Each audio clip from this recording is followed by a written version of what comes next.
want to deal with the number that must be the most requested so far on Numberphile, and that is 301. Now, for those of you who don't pay much attention to the YouTube view counters, you might wonder what the big deal is with 301, and let me tell you.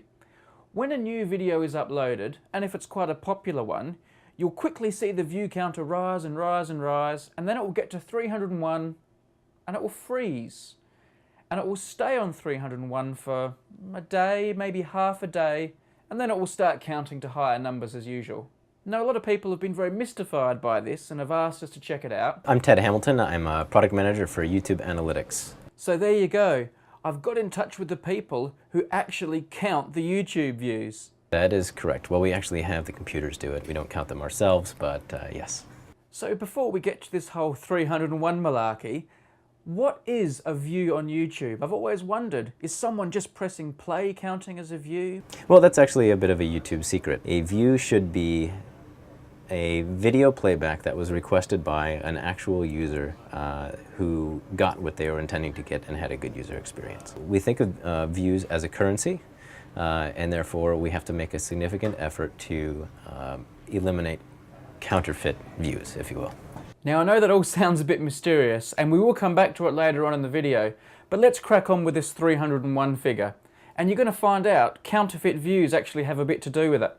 But the next thing we need to realise is when you watch any video, like this one for example, you're probably not all watching it from the same server. It gets distributed all around the world. So there is, with the original, which you will have uploaded, I guess by the time you're watching this have already uploaded, then this gets what you call cached in different locations, so that when you make a request for a video, it doesn't need to travel all the way from London, over to California and say, okay, send me back all of these bytes way back here. So with multiple copies of the video all around the world, counting the views starts to get a little bit more complicated. Here's you at your computer watching the video. If you make a request to this server is going to give you the video, right? And at the same time, this server is going to write a little message to a log. It's just one line in a log. Every once in a while, we collect all of these logs.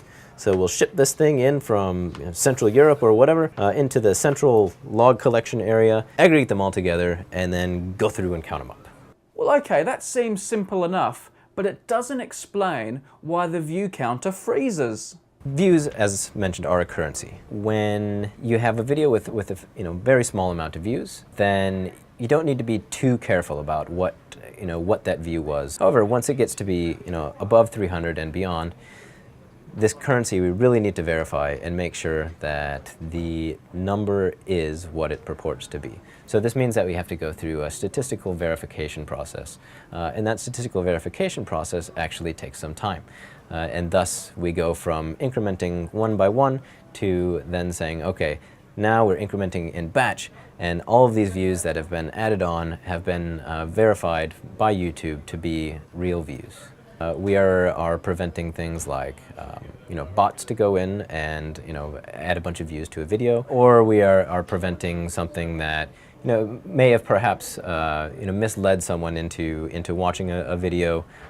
Say you had a title that was completely misleading and a thumbnail that was completely misleading, and people actually went on there and just viewed for a few seconds and then left. If you see that enough times, it's a fair enough indicator that something was wrong there, so that we might not authorize all of those to be legitimate views. All right, then they're verifying the numbers. They're checking everything. I guess we probably could have guessed that. But why 301? I was not there when the decision was made, but at some point the decision was made that we need to draw a line between what is innocuous and the database can handle and what is all of a sudden serious business. The proportion was calculated to be at about 300, that this is the portion that we need to take care of. But the formula that we used to arrive at 300, I don't know if anyone actually knows that. Well, okay, they drew a line in the sand. It was kind of arbitrary. They wanted to differentiate between people just sharing their home movies and the videos that are more popular, the ones that are a bit more serious, the ones that need scrutiny. But that was 300. The view counter freezes at 301. What's going on here?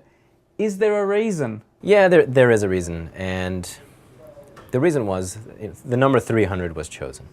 And when someone's writing code, they need to put the logic in the code that says, where you should stop, or where you should, if one condition is true, you go to the left, and the other condition is true, you go to the right.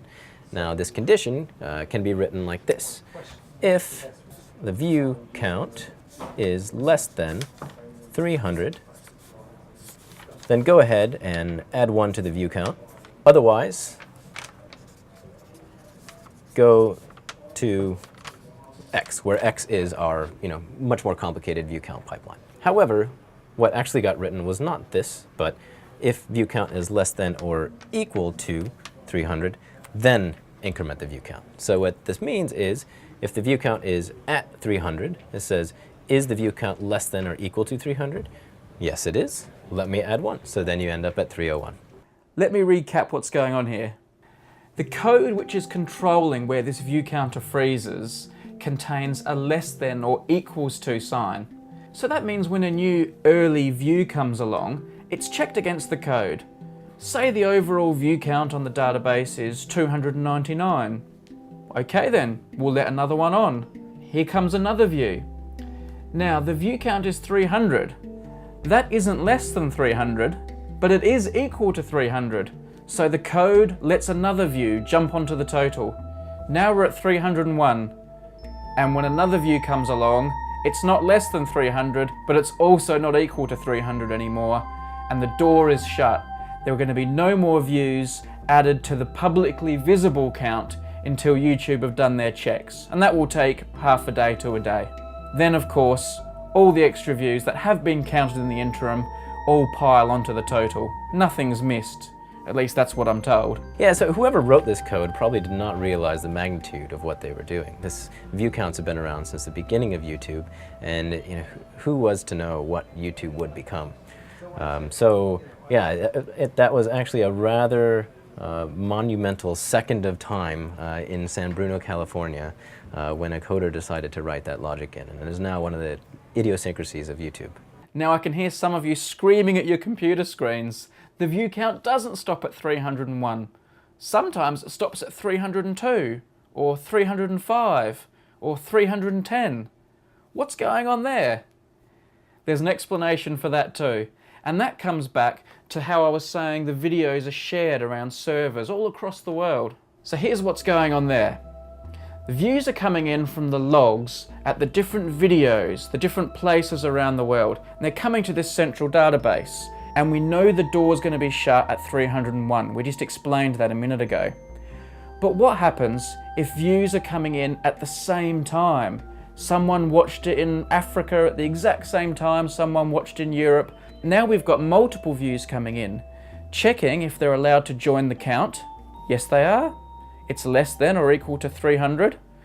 So they all pile on at the same time. Now when a new view comes along, sorry, we're closed for business. But because of that simultaneous update, a few extra views were able to sneak on. We get asked about it all the time. I wouldn't say that it causes angst, but it's certainly, I would classify it more as an annoyance. You can go and see a very popular video, and you look and you'll see that it has 2,000 likes and 300 views.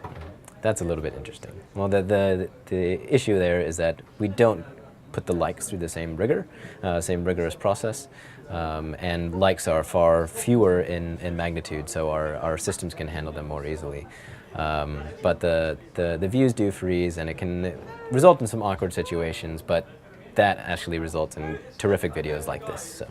I did speak to Ted for maybe 45, 50 minutes and recorded it all. I've got loads of footage, a lot more detail, including a bit more about what constitutes a view, and I know some of you will want to see it. I haven't had time to edit it all just yet, but stay tuned because I'll be uploading that to Numberphile in the near future. And for those of you who don't like these ones that are a bit more about computers and the internet, I'm sorry. Numberphile is always unpredictable, and I promise next time it might be something you enjoy a bit more. Player News.